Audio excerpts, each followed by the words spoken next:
Hey there! Welcome! We're about to start an awesome journey into the world of science. But first, I want you to do something for me. Just for a minute, forget about textbooks. Forget about memorizing facts. Instead, I want you to think of this as an invitation, an adventure into figuring out this beautiful, complicated, and incredible world we live in. Ready? Okay, let's dive in.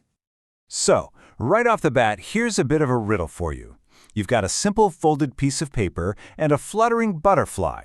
What in the world could they possibly have in common with, the entire history of science? Well, it turns out, everything.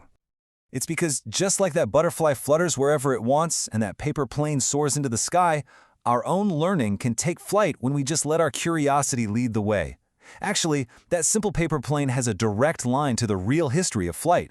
Think about it. From the very first inventors who were just watching birds' wings, all the way to modern engineers designing jets, it all started with simple observations and a powerful sense of wonder. And that's really the heart of it all. This journey isn't about me just talking at you. It's about you accepting that invitation. It's a call to, get your hands dirty, to ask your own questions, and to become an explorer yourself, to make your own incredible discoveries. So how do we actually do that? How do we become these explorers? Well, it all starts by shifting our thinking, away from just collecting facts and toward building a new way of seeing the world. It's all about adopting an explorer's mindset. And that begins with the kinds of questions we ask. We have to move past just asking what. What is a good start? But the real magic, the real discovery, happens when we start digging deeper. When we ask, how does that work? And why does it happen that way? Those are the questions that really unlock a deep understanding of, everything. This mindset is really like a toolkit for discovery.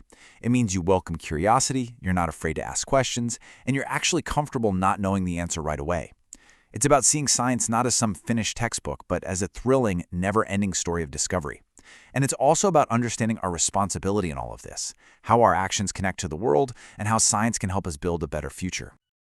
Okay, so now that we have that mindset packed and ready to go, let's pull out the map. Let's get a little sneak peek of the amazing territory we're about to explore together. Think of this as the trailer for our upcoming adventures. First up, we're going to explore the materials that are all around us. Stuff we see every single day. But have you ever really stopped to ask why?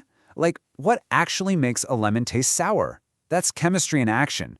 Understanding acids and bases isn't just for some lab. It's why your food tastes the way it does. It's the science behind why a turmeric or haldi stain does that weird color change thing when you try to wash it with soap.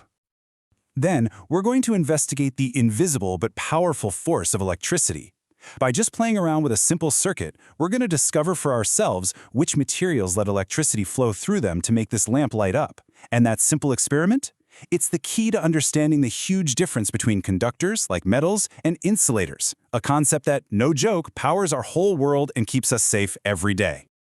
We'll also look into change itself. Some changes are like a round trip. Ice melts into water, but that same water can freeze right back into ice again. But other changes, like a battery running out of juice or a banana getting ripe on the counter, that's a one-way street. We're going to explore the critical science behind these reversible and irreversible changes that governs everything from cooking to manufacturing. And a lot of those changes are driven by heat. So we'll look at how heat flows and how that one single idea can scale up from a tiny ice cube melting in your glass to a massive glacier melting into the ocean. It's the exact same physics, just on a planetary scale. It fuels the water cycle that controls our weather and literally shapes the climate of our entire world. From the physical world, we'll pivot to the living world. We're going to dive into biology by asking some of the biggest questions there are. We know we need food to grow, but what about plants? How do they get their energy? Do they breathe like we do? We're going to uncover some of the hidden life processes that all living things share, connecting us to every other creature on this planet. And finally, we're going to zoom all the way out to tackle a concept that's, it's pretty mind-bending. Time itself.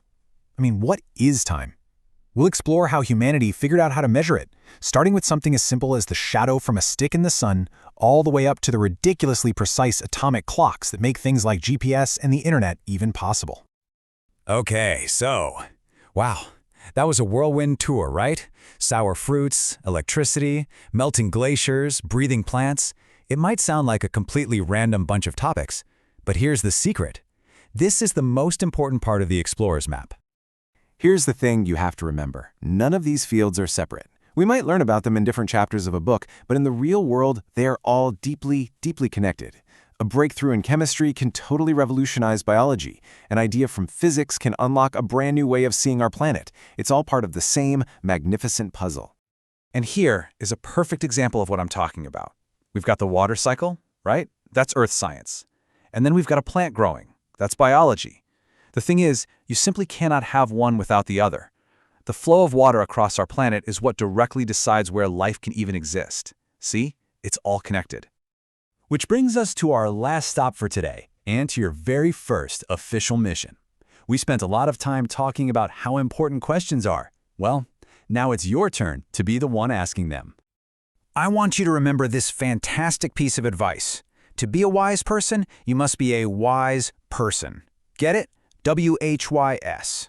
Being wise isn't about having all the answers, it's about having the courage to constantly ask why. It is, without a doubt, the single most powerful tool an explorer has. So we're going to flip the script here. Instead of me giving you a problem to solve, I'm going to give you the answer. Your mission is to come up with a curious, scientific question that could lead to that answer. For example, if I told you the answer was because of gravity, your question might be, why does an apple always fall down from a tree instead of up? Get it? The goal here is creative questioning. All right, here we go. Your first mission. The answer is 42. Now, the challenge here isn't to solve a math problem. The real challenge is to think like a scientist. What real-world observation, what curious puzzle, what fascinating problem in nature could have 42 as its solution? Your adventure starts right now. Happy exploring.